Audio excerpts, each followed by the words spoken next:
ನಮಸ್ತೆ ಆತ್ಮೇರೆ, ನಾನು ಮಣಿಕಂಠ ಜಿ ಯೋಗ ಉಪಾಧ್ಯಾಯ, ಬಾಬಾಜಿ ಅಷ್ಟಾಂಗ ಯೋಗ ಮತ್ತು natural healing centre, Kempegowda Nagar, Magadi main road, Bengaluru. So ಅನೇಕರಿಗೆ ರೊಮ್ಯಾಟೆಡ್ ಆರ್ಥರೈಟಿಸ್ ಆಗಿರುತ್ತೆ ಅಥವಾ ಆಸ್ಟಿಯೋ ಆರ್ಥರೈಟಿಸ್ ಆಗಿರುತ್ತೆ. ಈ ರೀತಿ ಸಮಸ್ಯೆಯಿಂದ ಬಳಲ್ತಾ ಇರ್ತಕ್ಕಂಥವ್ರು. ಹಾಗೆ ಕೆಲವರಿಗೆ ಅನೇಕ ಜೋಡುಗಳಲ್ಲಿ ನೋವು, ಕೆಲವರಿಗೆ ಹೀಲ್ ಪೇಯ್ನು, ಕೆಲವರಿಗೆ ನೀ ಪೇಯ್ನು, ಅಂದರೆ ಕೆಲವರಿಗೆ ಕಣಕಾಲಲ್ಲಿ ನೋವು ಅಥವಾ ಪಾದದಲ್ಲಿ ನೋವು, ಕೆಲವರಿಗೆ ಮಂಡಿ ನೋವು, ಕೆಲವರಿಗೆ ಸೊಂಟ ನೋವು, ಕೆಲವರಿಗೆ ಬೆನ್ನಿನ ಮಧ್ಯದಲ್ಲಿ ನೋವು, ಕೆಲವರಿಗೆ ಭುಜ ನೋವು, ಕೆಲವರಿಗೆ ಕತ್ತು ನೋವು, ಕೆಲವರಿಗೆ ಮೊಣಕೈ ನೋವು, ಕೆಲವರಿಗೆ ಮಣಿಕಟ್ಟಲ್ಲಿ ನೋವು, ಎಲ್ಬೋ ಪೇಯ್ನು, ಶೋಲ್ಡರ್ ಪೇಯ್ನು ಅಥವಾ ವ್ರಿಸ್ಟ್ ಪೇಯ್ನು, ಈ ರೀತಿಯಾದ ಹಲವು ಥರದ ಪೇಯ್ನ್ಗಳು. ಹಾಗೆ ಹಿಂದೆ ಹೇಳಿದಾಗೆ ಆಸ್ಟಿಯೋಪೊರೋಸಿಸ್ ಆಗ್ಬೋದು ಅಥವಾ ರೊಮ್ಯಾಟೆಡ್ ಆರ್ಥರೈಟಿಸ್ ಆಗಿರೋರ್ಗಾಗ್ಬೋದು. ಎಲ್ಲರಿಗೂ ಕೂಡ ಈ ವಿಡಿಯೋದಲ್ಲಿ ಒಂದು ಮಸಾಜ್ ಥೆರಪಿ, ಒಂದು ಅದ್ಭುತವಾದ ರೆಮಿಡಿ, ನಿಮ್ಮ ಮನೆಯಲ್ಲೇ ನೀವು ಇದನ್ನು ಮಾಡಿಕೊಂಡು ಪ್ರತಿದಿನ ನೀವು ಆ ಆಯಿಲನ್ನು ಅಪ್ಲೈ ಮಾಡ್ತಾ ಬಂದಂಗೆಲ್ಲ ನಿಮ್ಮ ದೇಹದ ಈ ಎಲ್ಲ ಜೋಡುಗಳ ನೋವು ತಂತಾನೆಗೆ ಮಾಯ. ಸೊ ಇದಕ್ಕೆ ಸಮಯ ಕೊಟ್ಕೊಂಡು ನೀವು ಪ್ರತಿದಿನ ಬೆಳಗ್ಗೆ ಒಮ್ಮೆ, ಸಂಜೆ ಒಮ್ಮೆ, ರಾತ್ರಿ ಬೆಡ್ಡಿಗೆ ಹೋಗೋಕ್ಕಿಂತ ಮುಂಚೆ ಒಂದ್ಸಲಿ ಮಸಾಜ್ ಮಾಡೋದು. ಹಾಗೆ ನೀವು ಎಲ್ಲೇ ನೋವು ಕಾಣಿಸ್ಕೊಂಡ್ರು ಡೈರೆಕ್ಟಾಗಿ ಆ ಭಾಗಕ್ಕೆ ಎಣ್ಣೆ ಹಚ್ಚೋ. ನಿಮಗೆ ನೋವು ಸಿವಿಯರ್ ಆಗಿದೆ, ತುಂಬ ಭಾಳ ನೋವಿದೆ, ಭಾಳ ವರ್ಷದಿಂದ ನೋವಿದೆ ಅಂದಾಗ ಒಂದು ಟೆಕ್ನಿಕನ್ನು ಫಾಲೋಅಪ್ ಮಾಡೋದು. ಸೊ ಆ ಟೆಕ್ನಿಕ್ ಏನಪ್ಪ ಅಂದಾಗ ನಾವು ನಮ್ಮ ಕಡೆ ಏನು ಹೇಳ್ತೀವಿ ಅಂದರೆ ತಣ್ಣೀರು ಮುಟ್ಟದೆ ಹಚ್ಚೋದು ಅಂತ ಹೇಳ್ತಾರೆ. ಆ ಎಣ್ಣೆನ ನೀವು ರೆಡಿ ಮಾಡಿ ಇಟ್ಕೊಂಡಿರಬೇಕು. ರೆಡಿ ಮಾಡಿ ಇಟ್ಕೊಂಡಿದ್ದು ಬೆಳಗ್ಗೆ ಎದ್ದು ಕೂಡಲೇ ನೀವು ತಣ್ಣೀರು ಮುಟ್ಟಿದ್ದೀರ ತಕ್ಷಣದಲ್ಲಿ ಎಲ್ಲಿ ನೋವಿದೆಯೋ ಅದೇ ನೀವೇ ಸೆಲ್ಫ್ ಮಸಾಜನ್ನು ಮಾಡಿಕೊಂಡ್ರೆ ಆ ನೋವು ತಂತಾಣದೆ ಕೆಲವೇ ದಿನಗಳಲ್ಲಿ, ಅಂದರೆ 2-3 ದಿನ, ಒಂದು ವಾರದಲ್ಲೇ ನೋವು ಕಂಪ್ಲೀಟಾಗಿ ವಾಸಿಯಾಗಿರೋರು ಸುಮಾರು ಜನ ಇದ್ದಾರೆ.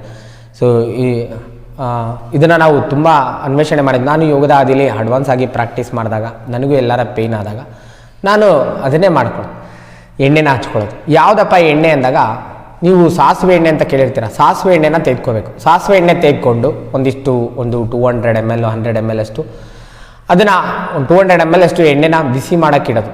ಅದರೊಂದಿಗೆ ಒಂದು ಟೀ ಸ್ಪೂನಷ್ಟು ಏನು ಮಾಡಬೇಕನ್ನ ಮೆಂತ್ಯ ಕಾಳನ್ನು ಅದರೆಲ್ಲ ಹಾಕಿ ಮಿಕ್ಸ್ ಮಾಡಿ ಸ್ವಲ್ಪ ಬಿಸಿ ಮಾಡಿ ಇಟ್ಕೊಳ್ಳೋದು. ಸೊ ಈ ಸಾಸಿವೆ ಎಣ್ಣೆಗೆ ಮೆಂತ್ಯ ಕಾಳನ್ನ ಅದರಲ್ಲಿ ಹಾಕ್ಬಿಟ್ಟು ಬಿಸಿ ಮಾಡಿ ಇಟ್ಕೊಳ್ಳೋದು.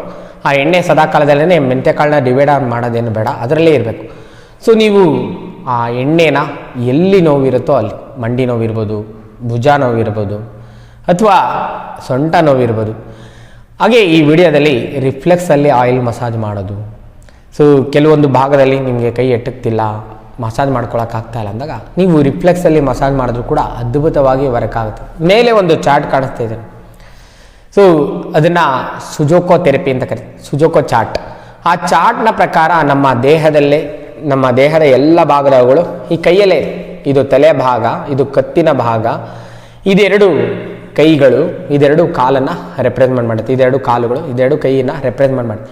ಸೊ ನಿಮಗೆ ಮೊಣಕೈಯಲ್ಲಿ ನೋವಿದ್ರೆ ಇಲ್ಲಿ ಹಚ್ಚೋದು, ಈ 2 ಜಾಯಿಂಟ್ಗೆ, ಅಥವಾ ಮಣಿಕಟ್ಟಲ್ಲಿ ನೋವಿದ್ರೆ ಇಲ್ಲಿ ಫಸ್ಟ್ನೇ ಜಾಯಿಂಟ್ಗೆ ಹಾಕೋದು, ಅಥವಾ ಭುಜದಲ್ಲಿ ನೋವಿದ್ರೆ ಇಲ್ಲಿ ಹಚ್ಚೋದು.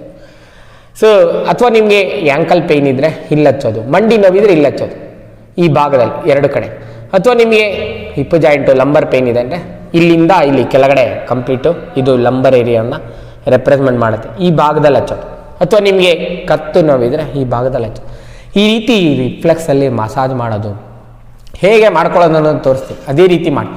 ಸೊ ನೀವು ಎಣ್ಣೆ ಹಚ್ಚಿಬಿಟ್ಟು ಮಸಾಜ್ ಮಾಡಬೇಕಾದ್ರೆ ನೀವು ಸ್ವಲ್ಪ ಟ್ವಿಸ್ಟನ್ನು ಮಾಡೋದು, ಈ ರೀತಿ ಟ್ವಿಸ್ಟನ್ನು ಮಾಡೋದು ಮಾಡಬೇಕು. ಅದು ಎಲ್ಲಿ ಅಂದರೆ ಬೋನ್ ಲೆವೆಲಲ್ಲ, ಜಸ್ಟ್ ಈ ಒಂದು ಏನು ಸ್ಕಿನ್ ಲೆವೆಲಲ್ಲಿ, ಮಸಲ್ ಲೆವೆಲಲ್ಲಿ ನೀವು ಟ್ವಿಸ್ಟನ್ನು ಮಾಡಬೇಕು, ಬಲವಂತವಾಗಿ ಮಾಡಬಾರ್ದು. ರಿಫ್ಲೆಕ್ಸಲ್ಲಿ ಮಸಾಜ್ ಮಾಡಬೇಕಾದ್ರೆ ನೋಡಿ, ಈ ರೀತಿ ಕತ್ ನೋವಿದೆ ಅಂತ ಇಟ್ಕೊಳ್ಳಿ, ಈ ರೀತಿ ಮಸಾಜ್ ಮಾಡ, ಎಣ್ಣೆ ಹಚ್ಬಿಟ್ಟು ನೋಡಿ, ಈ ಭಾಗ ಕತ್ತನ್ನು ರೆಪ್ರೆಸೆಂಟ್ ಮಾಡಿರುತ್ತೆ, ಈ ಭಾಗದಲ್ಲಿ ನೀವು ಎಣ್ಣೆ ಹಚ್ಬಿಟ್ಟು ಚೆನ್ನಾಗಿ ಈ ರೀತಿ ಪ್ರೆಷರ್ ಕೊಟ್ಟು ನೀವು ಹಚ್ತಾ ಇರೋದು ರಿಫ್ಲೆಕ್ಸಲ್ಲಿ ನೀವು ಅದ್ಭುತವಾಗಿ ನಿಮ್ಮ ಕುತ್ತಿಗೆ ನೋವನ್ನು ನೀವು ವಾಸಿ ಮಾಡ್ಕೋಬೋದು. ಸೊ ನಿಮಗೆ ಕತ್ತು ಎಟ್ಟಕ್ತಿದೆ ಚೆನ್ನಾಗಿ, ನೀವು ಯೋಗ ಮಾಡೋರಿಗೆ ಕೈ ಹಿಂದೆ, ಬೆನ್ನು, ಸೊಂಟ ಎಲ್ಲ ಎಟ್ಕತಾನೆ ಸೆಲ್ಫ್ ಮಾಡ್ಕೋಬೋದು, ಸೊಂಟಕ್ಕೂ ಬೆನ್ನಿಗೂ ಎಲ್ಲದಕ್ಕೂ. ಸೊ ನಿಮಗೆ ಕೈ ಎಟ್ಟಕ್ತಿಲ್ಲ ಅಂದಾಗ ಖಂಡಿತವಾಗ್ಲೂ ಈ ರಿಫ್ಲೆಕ್ಸಲ್ಲಿ ಮಸಾಜನ್ನು ಮಾಡೋದು ಅದ್ಭುತವಾದ ಲಾಭ ಪ್ರಯೋಜನವನ್ನು ಉಂಟು ಮಾಡುತ್ತೆ. ಇದೇನು ಹೊಸ್ತೇನಲ್ಲ ನೋಡಿ, ಈಗ ಹತ್ತಿರದಲ್ಲೇ ಯುಗಾದಿ ಹಬ್ಬ ಬರುತ್ತೆ. ಯುಗಾದಿ ಹಬ್ಬಕ್ಕೆ ಏನು ಮಾಡ್ತೀವಿ, ಅಭ್ಯಂಜನ ಸ್ನಾನ ಅಂತ ಮಾಡ್ತೀವಿ. ಇಡೀ ಎಣ್ಣೆನ ಫುಲ್ಲು ಬಾಡಿಗೆ ಅಪ್ಲೈ ಮಾಡ್ಕೊಂಡ್ಬಿಟ್ಟು ಬಿಸಿಲಲ್ಲಿ ನಿಲ್ತೀವಿ. ನಿಮಗೆ ಸಮಯ ಇದ್ದರೆ ಖಂಡಿತವಾಗಿ ಅದೇ ರೀತಿ ತಿಂಗಳಲ್ಲಿ 2 ಬಾರಿ ಆದರೂ ಇದನ್ನು ಮಾಡಿ. ಕಂಪ್ಲೀಟ್ ಬಾಡಿಗೆ ಎಣ್ಣೆನ ಎಲ್ಲ ಕಡೆ ಅಪ್ಲೈ ಮಾಡಿಬಿಟ್ಟು ಏನು ಮಾಡಬೇಕು, ಬಿಸಿಲಲ್ಲಿ ನಿಲ್ಲಬೇಕು. ಆ ರೀತಿ ಮಾಡೋದ್ರಿಂದ ನಮ್ಮ ದೇಹದ ಪ್ರತಿ ಜೋಡುಗಳು ಕೀಲುಗಳು ಅದ್ಭುತವಾಗಿ ಸದೃಢಗೊಳ್ಳುತ್ತೆ. ಮತ್ತು ಅವುಗಳ ಬಳಕೆ ನೋಡಿ, ಕೀಲಂತ ಬಂದಾಗ ನೋಡಿ ಈ ರೀತಿ ಎಲ್ಲ ಪ್ರತಿ ಜೋಡುಗಳು ಕೀಲುಗಳು ಟಿಲ್ಟ್ ಆಗಬೇಕನ. ನೀವು ಯೋಗಾಸನ ಮಾಡೋರಿಗೆ ಗೊತ್ತಿರ್ತಾನ, ಬ್ಯಾಕ್ ಬೆಂಡಿಂಗು, ಹಿಂದೆ ಬಾಗೋದು, ಮುಂದೆ ಬಾಗೋದು, ಆ ರೀತಿ ಕೈಗಳ ಮೇಲೆ ಸಮತೋಲನ ಮಾಡೋಂಥ ಆಸನ ಮಾಡೋದು, ಆ ರೀತಿ ಎಲ್ಲ ಮಾಡಿಸ್ತಾರೆ. ಸೊ ನೀವು ಈ ರೀತಿ ಯೋಗದ ಹಾದಿಲಿದ್ದವ್ರಿಗೂ ಕೂಡ ಅಷ್ಟೆ, ಕೆಲವೊಂದು ಅಡ್ವಾನ್ಸ್ ಆಗಿ ಬ್ಯಾಕ್ ಬೆಂಡಿಂಗ್ ಮಾಡಿದಾಗ, ಬ್ಯಾಲೆನ್ಸ್ ಆಸನಗಳೆಲ್ಲ ಮಾಡಿದಾಗ ಪೇಯ್ನ್ ಕಾಣಿಸ್ಕೊಳ್ತು. ಸೊ ಎಣ್ಣೆ ಹಚ್ಚೋದು ಅಂತ ಹೇಳಿದ್ನಲ್ಲ, ಈ ರೀತಿ ಎಣ್ಣೆನ ಹಚ್ಚಿ ಮಸಾಜನ ಮಾಡೋದು ಅದ್ಭುತವಾದ ಲಾಭ ಪ್ರಯೋಜನ ಉಂಟು ಮಾಡುತ್ತೆ. ಸಾಸಿವೆ ಎಣ್ಣೆ ತೆಗೆದುಕೊಳ್ಳೋದು, ಬಿಸಿ ಮಾಡೋದು, ಅದರೊಳಗಡೆ ಸ್ವಲ್ಪ ಮೆಂತ್ಯ ಕಾಳನ್ನು ಹಾಕ್ಕೊಂಡು ಈ ಎಣ್ಣೆನ ಸದಾಕಾಲದಲ್ಲಿ ಇಟ್ಕೊಳ್ಳೋದು.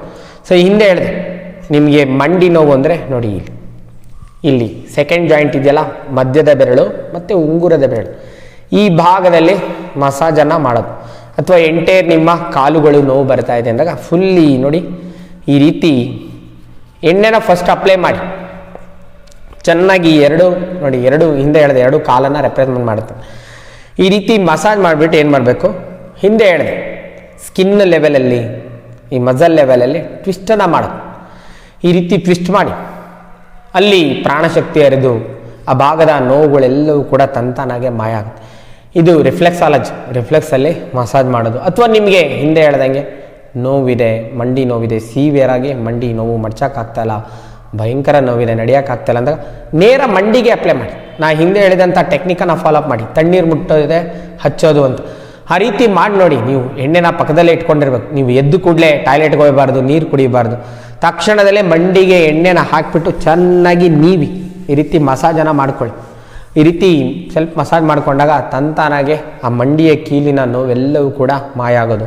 ನಿಮಗೆ ಮಣಿಕಟ್ಟಲ್ಲಿ ನೋವಿದ್ರೆ ಇಲ್ಲಚ್ಚೋದು, ಮೊಣಕೈಯಲ್ಲಿ ನೋವಿದ್ರೆ ಎಲ್ಬೋ ಪೇಯ್ನ್ ಇದ್ದರೆ ಇಲ್ಲಚ್ಚೋದು, ಅಥವಾ ಶೋಲ್ಡರಲ್ಲಿ ಪೇಯ್ನ್ ಇದ್ದರೆ ಈ ಭಾಗದಲ್ಲಿ ಎಣ್ಣೆನ ಹಚ್ಚೋದು. ಸೊ ಈ ರೀತಿ ರಿಫ್ಲೆಕ್ಸಲ್ಲಿ ಕೂಡ ಮಸಾಜ್ ಮಾಡ್ಬೋದು. ಅಥವಾ ನೀವು ಸೆಲ್ಫು ಡೈರೆಕ್ಟು ಬಾಡಿಗೆ ಅಪ್ಲೈ ಮಾಡೋದು. ಸೊ ಬೆಳಗ್ಗೆ ಒಮ್ಮೆ, ರಾತ್ರಿ ಒಮ್ಮೆ ಈ ರೀತಿ ಆಯಿಲ್ ಮಸಾಜನ್ನು ಮಾಡ್ಕೊಳ್ತಾ ಬಂದಂಗೆಲ್ಲ ನೋವು ಕೂಡ ನಿವಾರಣೆ ಆಗುತ್ತೆ. ಅದರೊಂದಿಗೆ ಆ ಕೀಲುಗಳೆಲ್ಲವೂ ಕೂಡ ಸದೃಢವಾಗಲಿಕ್ಕೆ ಸಹಕಾರಿಯಾಗುತ್ತೆ. ಅವುಗಳ ಕಾರ್ಯಕ್ಷಮತೆ ನೋಡಿ, ಕತ್ತಂದಾಗ ಫುಲ್ ಫ್ರೀ ಇರಬೇಕು. ಇದು ನೆಕ್ ರಿಫ್ಲೆಕ್ಸ್. ನಿಮಗೆ ನೆಕ್ಕಲ್ಲಿ ಸ್ಟಿಫ್ ಆಗ್ತಿದೆ, ನೆಕ್ಕಲ್ಲಿ ಪೇಯ್ನ್ ಆಗ್ತಿದೆ ಅಂದಾಗ ನೀವು ಈ ರಿಫ್ಲೆಕ್ಸಲ್ಲಿ ಹಚ್ಚಿ ಅಥವಾ ಕತ್ತಿಗೆ ನೇರ ಹಚ್ಚಿಬಿಟ್ಟು, ನಾ ಹಿಂದೆ ಹೇಳಿದೆ ಇದನ್ನು ಅಭ್ಯಂಜನ ಸ್ನಾನ ಅಂತ ಕರೀತಾರೆ. ಸೊ ಇದನ್ನು ಯುಗಾದಿ ಟೈಮಲ್ಲಿ ಮಾಡೋದು ಮಾತ್ರವಲ್ಲದೆ ನೀವು ತಿಂಗಳಲ್ಲಿ ಒಮ್ಮೆ ಅಥವಾ ಕಂಪ್ಲೀಟ್ ಬಾಡಿಗೆ ನಿಮಗೆ ಸಮಯ ಮಾಡಿಕೊಂಡು ತಿಂಗಳಲ್ಲಿ ಒಮ್ಮೆ 2 ಬಾರಿ ಆದರೂ ಫುಲ್ ಬಾಡಿಗೆ ಅಪ್ಲೈ ಮಾಡಿ ಬಿಸಿಲಲ್ಲಿ ನಿಂತು ಸ್ವಲ್ಪ ಬಿಸಿ ನೀರು ಸ್ನಾನ ಮಾಡಿದ್ರೆ ಎಲ್ಲ ಮೈ ಕೈ ನೋವು ದೂರ ಆಗುತ್ತೆ. ಅಥವಾ ರಿಫ್ಲೆಕ್ಸಲ್ಲಿ ಹಚ್ಚೋದಾದರೆ ನೀವು ಬೆಳಗ್ಗೆ ಒಮ್ಮೆ ಸಂಜೆ ಒಮ್ಮೆ ಹಚ್ಚಿ. ನಿಮ್ಗೆ ಸೊಂಟ ನೋವಿತ್ತನ, ಲಂಬರ್ ಪೇಯ್ನ್ ಇತ್ತು, ಬ್ಯಾಕ್ ಪೇಯ್ನ್ ಇತ್ತು, ಈ ಭಾಗಕ್ಕೆ ಹಚ್ಚಿ. ಈ ರೀತಿ ಹಚ್ಚಿ ಮಸಾಜನ್ನು ಮಾಡ್ತಾ ಬನ್ನಿ. ನಿಮಗೆ ತಂತಾನೆಗೆ ಬ್ಯಾಕ್ ಪೇಯ್ನು, ಲಂಬರ್ ಪೇಯ್ನು ಎಲ್ಲವೂ ಕೂಡ ಮಾಯ ಆಗುತ್ತೆ. ಸೊ ಈ ರೀತಿ ಎಣ್ಣೆ ಹಚ್ಚೋದು, ಈ ಕೈಯಲ್ಲಿ ಹಚ್ಚೋದು, 2 ಕೈಯಲ್ಲಿ ಕೂಡ ನೀವು ಈ ರೀತಿ ಒತ್ತಿ ನೋಡಿ. ಈ ಭಾಗ ಕರೆಕ್ಟಾಗಿ ಎಕ್ಸಾಕ್ಟಾಗಿ ಲಂಬರನ್ನು ರೆಪ್ರೆಸೆಂಟ್ ಮಾಡುತ್ತೆ. ನಿಮ್ಮ ಕೆಳಬೆನ್ನು ನೋವಿರ್ಬೋದು, ಬೆನ್ನು ನೋವಿರ್ಬೋದು, ಅದೆಲ್ಲದಕ್ಕೂ ಕೂಡ ಇದು ಸಹಕಾರಿ. ಈ ರೀತಿ ಎಣ್ಣೆನ ಹಚ್ಚಿಬಿಟ್ಟು ಚೆನ್ನಾಗಿ ನೀವದು ಸ್ವಲ್ಪ ಒತ್ತಿ ಪ್ರೆಷರ್ ಕೊಡಿ. ನಿಮಗೆ ಪೇಯ್ನ್ ಇದ್ದರೆ ಇಲ್ಲಿ ಪೇಯ್ನ್ ಇರುತ್ತೆ, ಬ್ಯಾಕ್ ಪೇಯ್ನ್ ಇದ್ದರೆ ಅಥವಾ ಕೆಳಬೆನ್ನು ಸೊಂಟ ನೋವಿದ್ರೆ ಇಲ್ಲಿ ಕೂಡ ಪೇಯ್ನ್ ಇರ್ತಾನೆ. ಈ ನೋವು ಕಡಿಮೆ ಆಗ್ತಾ ಇದ್ದಂಗೆ ನಿಮಗೆ ಬ್ಯಾಕ್ ಪೇಯ್ನು ಕೂಡ, ಕೆಳಬೆನ್ನು ಬೆನ್ನು ಎಲ್ಲ ಕೂಡ ಮಾಯ ಆಗುತ್ತೆ. ಸೊ ಈ ರೀತಿ ರಿಫ್ಲೆಕ್ಸಲ್ಲಿ ಮಸಾಜ್ ಮಾಡೋದು ಅಥವಾ ಡೈರೆಕ್ಟು ನಿಮ್ಮ ಬಾಡಿಗೆ ಮಸಾಜನ್ನು ಮಾಡೋದು. ಸೊ ಈ ರೀತಿ ಈ ಎಣ್ಣೆಯಿಂದ ಕೂಡ ಹಲವು ಥರದ ನೋವನ್ನು ನೀವು ಉಪಶಮನ ಮಾಡ್ಕೋಬೋದು, ಕಂಪ್ಲೀಟ್ ವಾಸಿ ಮಾಡ್ಕೋಬೋದು. ಹಾಗೆ ನಿಮ್ಮ ದೇಹದ ಕೀಲುಗಳನ್ನೆಲ್ಲವೂ ಕೂಡ ಸದೃಢಗೊಳಿಸ್ಬೋದು. ಅಲ್ಲಿರ್ತಕ್ಕಂಥ ಅವುಗಳ ಕಾರ್ಯಕ್ಷಮತೆಯನ್ನು ಉನ್ನತಿಪಡಿಸ್ಬೋದು. ಸೊ ಯಾರ ನೋವಿನಿಂದ ಬಳಲ್ತಾ ಇದ್ದರೆ ಈ ರಿಫ್ಲೆಕ್ಸಲ್ಲಿ ಮಸಾಜ್ ಮಾಡೋದು ಅಥವಾ ಡೈರೆಕ್ಟ್ ಅಲ್ಲೇ ಮಸಾಜ್ ಮಾಡೋದನ್ನು ಮಾಡ್ಬೋದು. ಈ ವಿಡಿಯೋದಲ್ಲಿರ್ತಕ್ಕಂಥ ಮಾಹಿತಿಯನ್ನು ಸದುಪಡಿಸ್ಕೊಳ್ಳಿ. ತಮಗೆಲ್ಲರಿಗೂ ಒಳಿತಾಗಲಿ. ಶುಭ ದಿನ. ನಮಸ್ಕಾರ.